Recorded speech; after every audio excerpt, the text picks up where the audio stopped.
everyone, I'm putting together a video with a variety of deadlift clips.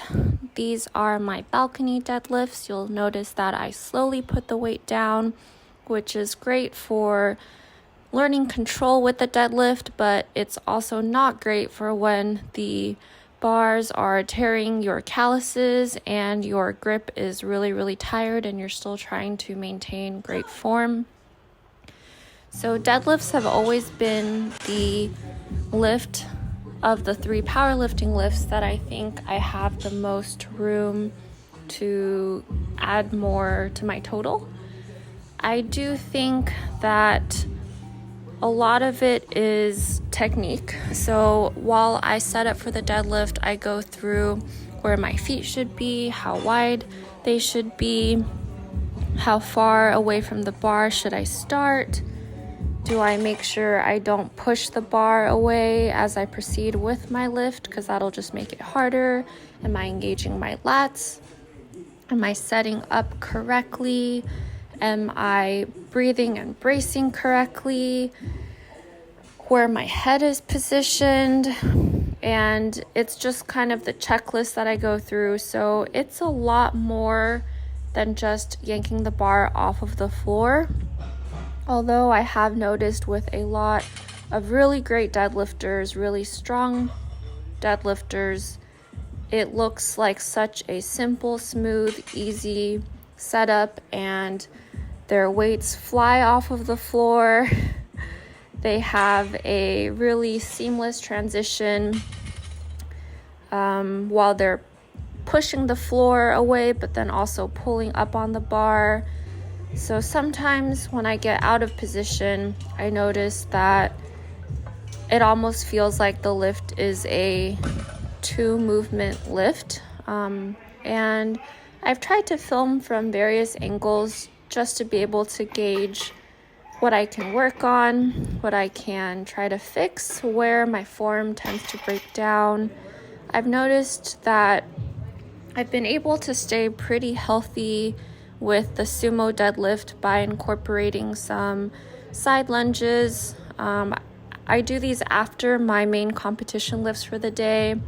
I try to keep my hips under me so I'm not dramatically shifting my hip over, but I'm staying stacked.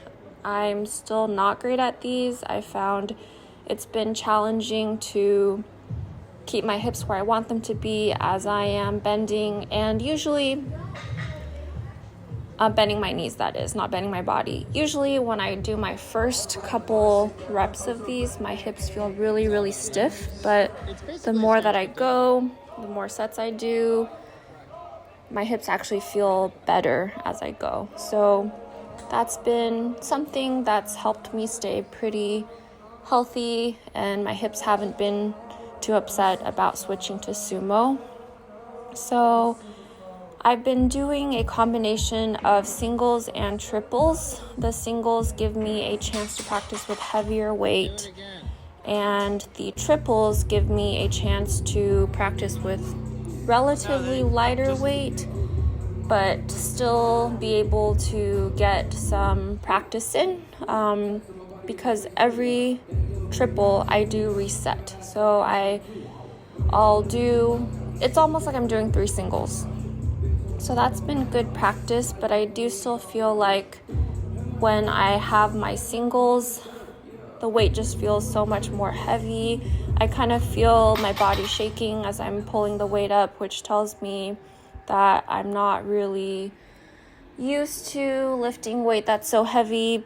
But again, the top lifters in my weight class are lifting heavier weight in their deadlifts than I am. So I kind of feel like, yeah, it's challenging me, but I'm still trying to figure out why, with what girthy legs and back I have, why my deadlifts are still kind of behind compared to the rest of my lifts. I've also been paying attention to a lot of other women that are near my size as far as weight and height, and a lot of them seem to be more likely to pull sumo. A lot of smaller lifters tend to pull sumo, and it's just something that's been interesting. But there's a lot of really, really strong conventional lifters as well. So it's just something that I've noticed is as I've gone along, most people that are my size pull sumo. So those are some of my deadlift technique areas that I'm looking into. Thanks so much for watching.